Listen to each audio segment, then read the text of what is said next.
بسم اللہ الرحمن الرحیم۔ اسے لباس پہنا رہا تھا، وہ کسی کے سوال کا جواب دینے کے قابل نہیں رہا تھا، دماغ پھوڑے کی طرح دکھ رہا تھا۔ کلب کے مینیجر نے فوراً ہی ایمبولینس بلائی، پھر وہاں کے ملازم اسے ایک اسٹریچر پر ڈال کر لے گئے۔ ثانی نے سفورہ سے کہا، تم واشنگٹن چلی آؤ، میں اسٹیل بروکس کے اندر رہوں گی، اس کی ذہنی توانائی بحال نہیں ہونے دوں گی۔ وہ یہی کر رہی تھی، اسپتال پہنچنے تک دماغی تکلیف کم ہو گئی تھی۔ وہ پاشا کی طرح غیر معمولی ذہنی اور جسمانی قوتوں کا حامل تھا۔ شراب کا نشہ حرن ہو گیا تھا، توانائی بحال ہونے والی تھی لیکن نہیں ہو رہی تھی۔ ثانی اس کے اندر رہ کر بہت ہی ہلکے ہلکے جھٹکے پہنچا رہی تھی، اس کا بدن بھی جھٹکے کھا رہا تھا۔ اسپتال کے وارڈ بوائز نے دونوں طرف سے اسے تھام رکھا تھا۔ ڈاکٹر نے اسے ذہنی سکون پہنچانے کے لیے نیند کا انجیکشن لگا دیا۔ کمزور ذہن پر انجیکشن نے اثر دکھایا، وہ گہری نیند میں ڈوبتا چلا گیا۔ ذہنی تکلیف کا احساس ختم ہو گیا۔ ایسے وقت ثانی اس کے خوابیدہ دماغ کو تنویمی عمل کے زیر اثر لانے لگی۔ سپر ماسٹر کے دو روبوٹ ٹیلی پیتھی جاننے والے ساتھی ریمی ریز اور ٹیری ٹیلر محفوظ تھے۔ ابھی وہ دونوں نہیں جانتے تھے کہ سپر ماسٹر اور اسٹیل بروکس پر کیا گزر چکی ہے، لیکن ثانی نے بدی بن کر انہیں ایسے اندیشوں میں مبتلا کر دیا تھا جن کے باعث ان کی نیندیں اڑ چکی تھیں۔ ریمی ریز نے کمپیوٹر کے مخصوص کوڈ نمبر کے مطابق ٹیری ٹیلر سے رابطہ کیا، پھر اسکرین پر تحریر کے ذریعے کہا، میں نے سپر ماسٹر کے کمپیوٹر کو سگنل نہیں دیا ہے، اسٹیل بروکس بھی اپنی رہائش گاہ میں نہیں ہے، اس لیے اس کا کمپیوٹر بھی خاموش ہے، ابھی صرف ہم دونوں کے درمیان رابطہ ہے۔ ٹیری ٹیلر نے کہا، میں بھی یہ سوچ رہا تھا کہ صرف تم سے رابطہ کروں، وہ ہم سے رابطہ کرنے والی بدی مجھے کھٹک رہی ہے۔ اگرچہ اس نے بہت سی ٹھوس اور مدلل باتیں کی ہیں، سپر ماسٹر کی ایک غلطی کی بھی نشاندہی کی ہے، اس کے باوجود کیا ہمیں اس پر اعتماد کرنا چاہیے؟ ریمی ریز نے کہا، اس نے اپنے خلائی مخلوق ہونے کے ایک ثبوت دیے ہیں، اور یہ تو حیرت انگیز بات ہے کہ اس کا دماغ اس دنیا کی تمام زبانیں اسے سمجھا دیتا ہے۔ ہم کل صبح سپر ماسٹر سے معلوم کریں گے کہ واقعی اس نے ثانی کی خیال خوانی سے اسے محفوظ رکھا ہے۔ اگر بدی نہ ہوتی تو ثانی سپر ماسٹر کو اپنا تابع دار بنا لیتی۔ ابھی میں نے کہا تھا کہ بدی مجھے کھٹک رہی ہے، ایسا اس لیے کہہ رہا ہوں کہ ہم سے پہلے دیوی صاحب کا سپر ماسٹر اور فرانس کے اعلیٰ افسران کو غلام بنا چکی ہے۔ کیا اب وہ بدی بن کر ہم لوگوں کو دھوکہ نہیں دے رہی ہوگی؟ ہو سکتا ہے وہ خلائی مخلوق بن کر اپنی ہر غیر معمولی صلاحیتوں کا مظاہرہ کر رہی ہو تاکہ ہم اسے آتما شکتی والی دیوی نہ سمجھیں۔ ٹیری، تم نے بڑی چونکا دینے والی بات کہہ دی ہے۔ واقعی میں نے اس پہلو پر غور نہیں کیا تھا کہ دیوی ایک خلائی مخلوق بن کر ہمیں ٹریپ کرنے کے نئے راستے ہموار کر رہی ہوگی۔ وہ کہہ رہی تھی کہ سپر ماسٹر نے اسے اپنی داشتہ بنا کر رکھا ہے، وہ جسمانی طور پر سپر ماسٹر کے پاس ہے، جبکہ اس مکار دیوی نے کسی حسینہ پر تنویمی عمل کر کے اس کے دماغ میں خلائی مخلوق والی باتیں ٹھونس کر اسے سپر ماسٹر کے پاس پہنچا دیا ہوگا۔ بے شک دیوی کو پیش نظر رکھ کر حالات کا تجزیہ کیا جائے تو دیوی کی چال بازی واضح طور سے سمجھ میں آ جاتی ہے۔ ہمیں یہ طے کر لینا چاہیے کہ دیوی ہو یا واقعی کوئی خلائی مخلوق ہو، وہ ہمارے لیے خطرہ بہرحال ہے، ایسا الجھا ہوا پیچیدہ خطرہ جو ابھی سمجھ میں نہیں آ رہا ہے، اور جب تک سمجھ میں نہ آئے تب تک ہمیں سپر ماسٹر سے کوئی رابطہ نہیں رکھنا چاہیے۔ کمپیوٹر کے ذریعے رابطہ رکھنے میں کسی طرح کا خطرہ نہیں ہے، اس کے ذریعے شاید ہم سپر ماسٹر سے باتیں کر کے اس خلائی مخلوق یا دیوی کی چالوں کو سمجھ سکیں۔ پتہ نہیں کب صبح ہوگی اور کب سپر ماسٹر بیدار ہونے کے بعد ہم سے رابطہ کرے گا۔ اس نے کسی کو داشتہ بنا کر ہمیں اندیشوں اور اضطراب میں مبتلا کر دیا ہے، مجھے تو نیند نہیں آئے گی۔ ستم بالائے ستم یہ کہ اسٹیل بروکس بھی کمپیوٹر اٹینڈ نہیں کر رہا ہے۔ ہم خود کو تسلی دے سکتے ہیں کہ وہ بھی سپر ماسٹر کی طرح سو رہا ہے یا کہیں تفریح کے لیے گیا ہے، لیکن ہمارے درمیان دیوی یا دیوی کی طرح کوئی پراسرار عورت گھس آئی ہے۔ جب تک اس کی حقیقت کھل کر سامنے نہیں آئے گی تب تک ہمیں اطمینان حاصل نہیں ہوگا۔ میں تم سے رابطہ ختم کر کے خواب اور گولیاں کھانے جا جا رہا ہوں ورنہ صبح تک اندیشے جگاتے رہیں گے۔ ٹھیک ہے، کسی نہ کسی طرح آج رات کی صبح کرنی ہوگی، میں بھی گولیاں کھا کر سونے جا رہا ہوں۔ ریمی ریز نے کہا، ٹھہرو ٹیری، کمپیوٹر بند نہ کرنا، میرے دماغ میں پھر ایک بات کھٹک رہی ہے۔ ہاں بولو، اب ذرا سا بھی کھٹکا ہو تو ہمیں اپنے سائے سے بھاگنا ہوگا۔ میں کہہ رہا ہوں تھوڑی دیر کے لیے یہ فرض کرو کہ دیوی ہمارے اور تمہارے دماغوں تک آ پہنچی ہے، اور اس نے بات کاٹ کر تحریر کے ذریعے کہا، دیوی اور ہمارے دماغوں میں دیکھو ایسی جان نکال دینے والی باتیں نہ کرو۔ ہماری جان نکل جائے وہ اچھا ہے، لیکن ہمیں ہر پہلو پر نظر رکھنی ہوگی۔ اب اسی پہلو پر غور کرو کہ ہم دونوں خلاف معمول خواب اور دوائیں کھا کر کیوں سونا چاہتے ہیں؟ کیا صرف اس لیے کہ ایک عورت بہت پراسرار بن کر ہماری نیندیں اڑا رہی ہے؟ بے شک ہم گہری نیند سوئیں گے تو دوسری صبح ذہن تازہ رہے گا اور ہم حالات کا اچھی طرح تجزیہ کر سکیں گے۔ یہ کیوں نہیں سوچتے کہ خواب اور دوا ہمیں گہری نیند سلائے گی تو ہم اس قدر غافل ہو جائیں گے کہ دیوی آسانی سے ہمارے دماغوں میں آ جائے گی اور ہم مسکن دوا کے باعث اسے اپنے اندر محسوس نہیں کر سکیں گے۔ ٹھیک کہتے ہو، ہم نے کبھی نشہ نہیں کیا، کبھی کوئی مسکن دوا استعمال نہیں کی، لیکن محض سکون کی نیند کے لیے نقصان دہ دوا استعمال کرنے جا رہے ہیں؟ نہیں، نیند آئے یا نہ آئے میں ایسی کوئی دوا استعمال نہیں کروں گا۔ یہ سوچو کہ ہمیں خواب اور دوا کے استعمال کرنے کا خیال کیوں آیا؟ کیا وہ ہمارے اندر رہ کر یہ ایسا خیال پیدا کر رہی ہے یا آتما شکتی کا کوئی ہتھ کنڈا دور سے آزما رہی ہے تاکہ آزمائش کامیاب ہو تو وہ آسانی سے ہمارے اندر پہنچ سکے؟ میں بھی کان پکڑتا ہوں، خواہ صبح تک جاگتا رہوں، لیکن دماغ کو غافل بنا کر کسی دشمن کو اپنے اندر آنے نہیں دوں گا۔ وہ دونوں اندیشوں کے عذاب میں مبتلا ہو گئے تھے، نہ جاگنا چاہتے تھے اور نہ ہی سو سکتے تھے۔ ان چاروں نے پہلے یہ طے کیا تھا کہ جب تک بیدار رہیں گے ہر ایک گھنٹے بعد ایک دوسرے سے کمپیوٹر کے ذریعے خیریت معلوم کرتے رہیں گے، لیکن اب یہ اندیشوں میں مبتلا کرنے والی بات تھی کہ سپر ماسٹر اپنے ساتھیوں کو شب بخیر کہے بغیر وقت سے پہلے سو گیا تھا، اور ان کے ساتھی اسٹیل بروکس نے بھی شب بخیر نہیں کہا تھا۔ پتہ نہیں وہ گڈ نائٹ کہنا بھول گیا تھا یا کسی نے اس کے دماغ سے یہ بات بلا دی تھی۔ وہ دونوں جیسے روشنی میں تھے اور ان کے آگے گہری تاریکی میں ان کے دو ساتھی نظر نہیں آ رہے تھے۔ اپنے ساتھیوں کو ڈھونڈ نکالنے اور حقیقت حال معلوم کرنے کے لیے وہ روشنی سے تاریکی میں جانے کی جرت نہیں کر سکتے تھے۔ جان عذاب میں مبتلا ہو گئی تھی۔ وہ دونوں کمپیوٹر کے سامنے ایزی چیئر پر تمام رات بیٹھے رہے، کبھی نیند کے دباؤ سے اونگتے رہے اور کبھی یوں چونک جاتے تھے جیسے وہ دشمن عورت ان کے دماغوں پر شاب خون مارنے آ گئی ہو۔ وہ دشمن عورت سونیا ثانی تھی، اس نے بدی بدی بن کر انہیں سوچتے رہنے اور جاگتے رہنے پر مجبور کر دیا تھا، اور خود اسٹیل بروکس پر تنویمی عمل کرنے کے بعد اطمینان سے سو گئی تھی۔ دوسری صبح 7 بجے بیدار ہوئی۔ اس نے سپر ماسٹر کو 8 بجے اور اسٹیل بروکس کو 9 بجے بیدار ہونے کا حکم دیا تھا۔ اس نے غسل وغیرہ سے فارغ ہو کر سفورہ کے ساتھ ناشتہ کیا، پھر اس سے کہا، میں خیال خوانی میں مصروف رہوں گی، تم کیا کرو گی؟ میں واشنگٹن کے مختلف علاقوں میں گھومتی پھرتی رہوں گی، ہو سکتا ہے یہاں بھی سپر ماسٹر کے کسی ساتھی سے سامنا ہو جائے اور میں کسی طرح اسے پہچان لوں۔ سفورہ کپڑے تبدیل کرنے اپنے بیڈ روم میں چلی گئی۔ ثانی اپنے بیڈ روم میں آ کر سپر ماسٹر کے پاس پہنچ گئی۔ وہ 15 منٹ کے بعد بیدار ہونے والا تھا، لیکن اس کا خوابیدہ ذہن کہہ رہا تھا کہ دروازے پر دستک ہو رہی ہے۔ ثانی نے اپنے معمول کو حکم دیا کہ تنویمی نیند کافی ہو چکی ہے، اب وہ بیدار ہو سکتا ہے۔ اس کے حکم کے ساتھ ہی اس نے آنکھیں کھول دیں۔ اسے دروازے پر دستک کے ساتھ بدی بدی کی آواز سنائی دی، دروازہ کھولو، کیا تمہارے سونے اور جاگنے کا وقت مقرر نہیں ہے؟ وہ اٹھ کر دروازے کے قریب آیا، پھر بولا، میں جاگ رہا ہوں، ابھی غسل وغیرہ سے فارغ ہو کر آتا ہوں، تب تک تم ناشتے کا انتظام کرو۔ وہ غسل خانے کی طرف جانے لگا۔ ثانی اس کے دماغ سے نکل آئی اور اسٹیل بروکس کی خیریت معلوم کرنے لگی۔ وہ اسپتال کے کمرے میں آرام سے سو رہا تھا۔ ثانی نے پچھلی رات اس کے دماغ میں زلزلہ پیدا کیا تھا، لیکن اب وہ نارمل تھا، دماغی توانائی بحال ہو گئی تھی۔ وہ پرائی سوچ کی لہروں کو محسوس کر کے سانس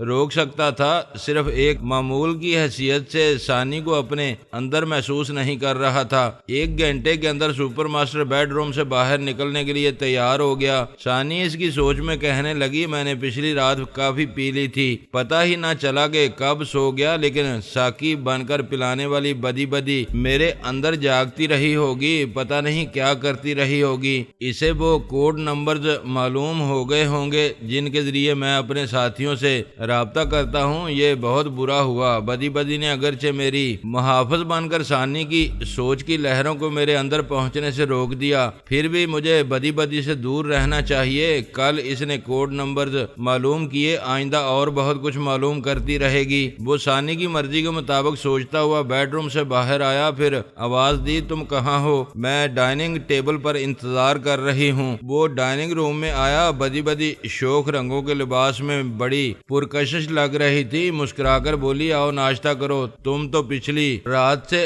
ذرا سی پی کر الٹ گئے۔ میں تمہیں عیش کرانا چاہتی تھی، بتانا چاہتی تھی کہ خلائی مخلوق ایک ہی رات میں ایسا دیوانہ بنا دیتی ہے کہ اس کے بعد تمہیں اپنی ارضی دنیا کی ہر عورت کشش سے خالی لگے گی۔ وہ ڈائننگ ٹیبل کی کرسی پر بیٹھتے ہوئے بولا، شراب نے مجھے تمہاری قربت سے محروم کر دیا، مگر ان لمحات میں بھی تم مقناطیس کی طرح مجھے کھینچ رہی ہو اور تم بھی مجھے پسند آ گئے ہو۔ پھر یہ کہ ہم اپنی اپنی صلاحیتوں سے ایک دوسرے کے کام آتے رہیں گے، اس لیے ہمیں ایک چھت کے نیچے رہنا چاہیے اور قدم سے قدم ملا کر چلنا چاہیے۔ میرا بھی دل یہی چاہتا ہے۔ میں نے آج تک شادی نہیں کی، عورتوں سے اس لیے دور رہتا ہوں کہ ان کے ذریعے دشمن بڑی آسانی سے شہ رگ تک پہنچ جاتے ہیں۔ میں تمہاری دنیا کی عورت نہیں ہوں، کوئی مجھے ٹریپ کر سکے گا؟ میں تمہیں چیلنج کرتی ہوں، میرے دماغ میں پہنچ کر دکھاؤ۔ تمہارے آتے ہی گدگدی ہونے لگے گی اور میں سانس روک لوں گی۔ تم میری مرضی کے خلاف میرے قریب آنا چاہو گے تو تمہیں اسی طرح روک دوں گی جس طرح کسی دشمن کی سوچ کی لہروں کو تمہارے دماغ تک پہنچنے سے روک دیا تھا۔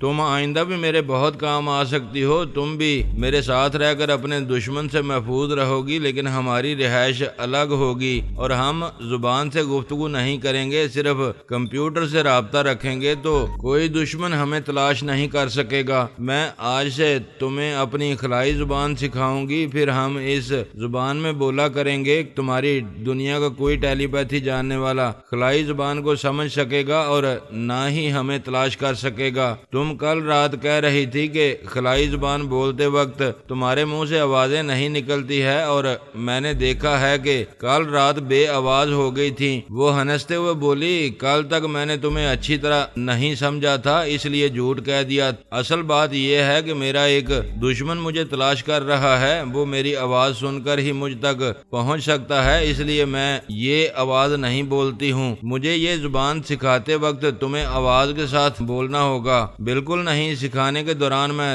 تمہیں اپنے اندر آنے دوں گی، تم لہجے اور تلفظ کے ساتھ سیکھو گے، پھر میرے دماغ سے چلے جایا کرو گے۔ کیا ایسے وقت میں تمہارے چور خیالات پڑھ سکوں گا؟ نہیں، جیسے ہی چور خیالات کے خانے میں آؤ گے مجھے گدگدی ہونے لگے گی اور میں سانس روک کر تمہیں باہر بھگا دوں گی۔ جب ہم دوست بن گئے ہیں، رازدار بھی بن رہے ہیں، تو مجھے چور خیالات کیوں نہیں پڑھنے دو گی؟ ہم پر پابندی ہے، ہم خلا کے جس حصے سے آئے ہیں وہاں کے بارے میں کسی کو کچھ بتانے کی اجازت نہیں ہے، لیکن میں وعدہ کرتی ہوں کہ تم میرے دشمن کو کسی طرح ختم کر دو گے تو میں تم سے خلائی دنیا کی کوئی بات نہیں چھپاؤں گی۔ مجھے گائیڈ کرو کہ میں تمہارے دشمن تک کیسے پہنچ سکتا ہوں۔ تمہارا یا اس کے 3 ساتھیوں میں سے کسی ایک کو ٹریپ کرنا ہے، اس کے ذریعے تم میرے دشمن کو مجبور کر سکو گے کہ وہ اس کی دنیا میں آئے۔ وہ آئے گا تو میں تمہارے اور تمہارے ساتھیوں کے ساتھ مل کر اسے گھیر کر ہلاک کر سکوں گی۔ میرے ساتھیوں کی بات نہ کرو، وہ نہ کبھی اپنی خفیہ رہائش گاہوں سے نکلیں گے اور نہ ہی اپنی ٹیم میں تمہاری آمد اور رازداری پسند کریں گے۔ وہ ہنستے ہوئے بولی، اس کی فکر نہ کرو، میں اپنے طریقہ کار کے مطابق تمہارے ساتھیوں کو دوست بنا لوں گی۔ میری بات سمجھو، ہم 4 ساتھی ہیں، وہ کسی 5ویں پر بھروسہ نہیں کریں گے۔ انہیں تمہاری لاکھ خوبیاں بتائی جائیں اور بھی کہا جائے کہ تم نے دشمن خیال خوانی کرنے والی سے مجھے محفوظ رکھا ہے تو وہ تمہاری قدر کریں گے، تمہیں دوست بھی سمجھیں گے، لیکن اپنی ٹیم میں رازدار نہیں بنائیں گے۔ تم بھی مجھے رازدار نہ بتاتے، لیکن دیکھ لو کہ میں کس طرح تمہارے پاس چلی آئی ہوں اور تم نے مجھے دوست اور رازدار تسلیم کر لیا ہے۔ تم اپنے ساتھیوں سے میرے بارے میں کچھ کچھ نہ کہو، میں ان سے نبڑ لوں گی۔ سپر ماسٹر نے اس سے بحث نہیں کی۔ ناشتہ کرنے کے بعد چائے کی پیالی ہاتھ میں لے کر کمپیوٹر والے کمرے میں آیا، پھر چائے کے 2 گھونٹ پینے کے بعد کمپیوٹر کے سامنے بیٹھ گیا اور اسے اپنے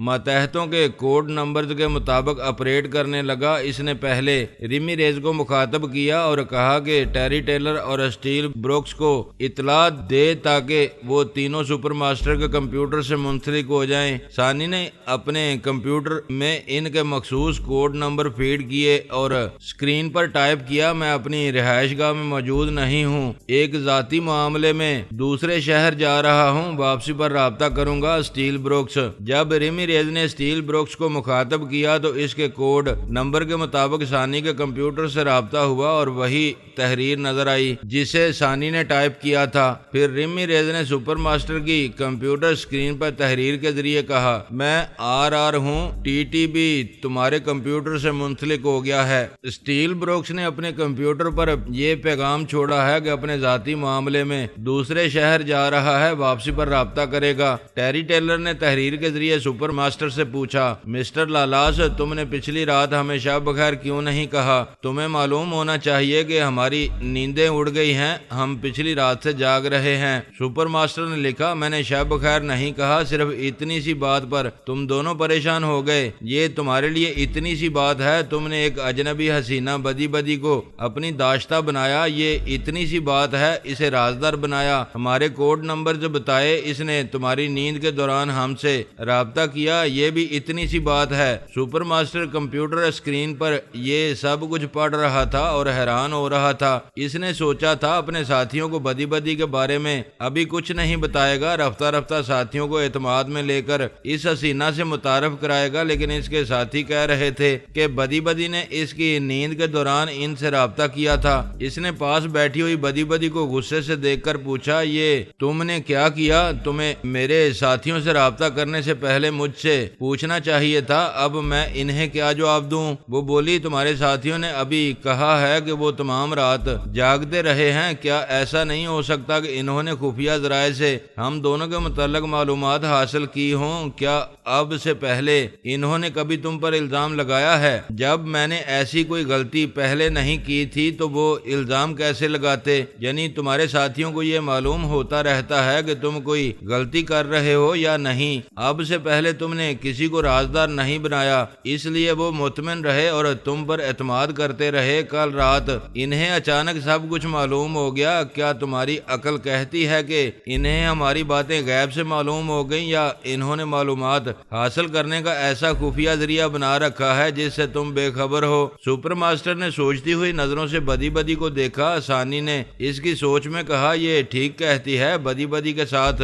رہنا میرا پرائیویٹ معاملہ ہے، یہ خفیہ بات انہیں کیسے معلوم ہوئی؟ سپر ماسٹر نے بدی سے کہا، وہ کہہ رہے ہیں کہ تم نے ان سے خفیہ کوڈ ورڈز کے ذریعے رابطہ کیا تھا۔ بدی نے کہا، ذرا سوچو، میں نے تمہیں دشمن خیال خوانی کرنے والی سے محفوظ رکھا، کیا تمہیں دشمن سے محفوظ رکھ کر دوستوں سے بددن کروں گی؟ سپر ماسٹر نے سوچا، کل رات 2 ڈسکیں غائب ہو گئی تھیں اور سونیا ثانی مجھے تابعدار بنانا چاہتی تھی، کیا اس نے بدی بن کر ایسی شرارت کی ہے؟ ثانی نے فوراً اس کے خیالات کا رخ بدل دیا، نہیں، ثانی کو میرے ساتھیوں کے کوڈ نمبرز معلوم نہیں تھے اور بدی نے اسے میرے دماغ تک پہنچنے نہیں دیا تھا، ثانی ان سے رابطہ نہیں کر سکتی تھی، وہ ثانی کا معمول اور تابعدار تھا۔ ثانی نے اسے جس طرح سمجھایا وہ سمجھ کر قائل ہو گیا۔ ثانی نے اسے یہ یاد کرنے نہیں دیا کہ کمپیوٹر کے پاس سے ڈسک اٹھا کر لے جانے والے خفیہ کوڈ نمبر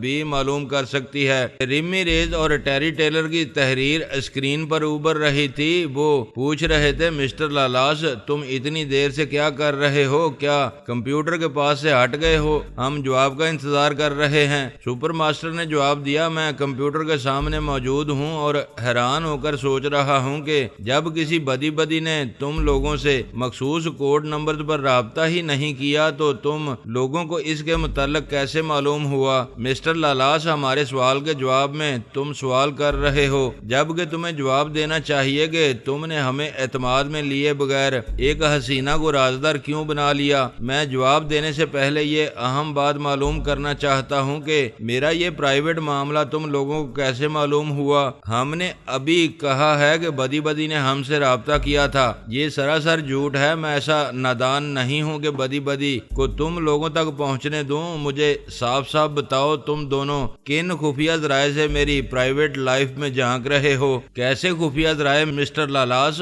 ہم تمہارے خلاف کوئی جاسوسی نہیں کر رہے ہیں۔ کیا بدی بدی اس بات سے انکار کر رہی ہے کہ اس نے پچھلی رات ہم سے رابطہ نہیں کیا تھا؟ سپر ماسٹر نے ثانی کی مرضی کے مطابق جواب دیا، جب بدی بدی کو یا میرے کسی دشمن کو ہمارے کوڈ نمبر معلوم نہیں ہے تو پھر نہ بدی بدی تم سے رابطہ کر سکتی ہے اور نہ ہی کوئی دشمن۔ مسٹر آر آر اور مسٹر ٹی ٹی، میرے بارے میں تمہیں غیب سے معلوم نہیں ہوا ہے۔ یہ تسلیم کر لو کہ تم لوگوں نے میری لا علمی میں خفیہ ذرائع بنا رکھے ہیں۔ میں سمجھ رہا تھا کہ میں مکمل طور پر رپوش ہوں، لیکن تم لوگوں نے بڑی چالاکی سے مجھ پر نظر رکھنے کے ذرائع بنا رکھے ہیں۔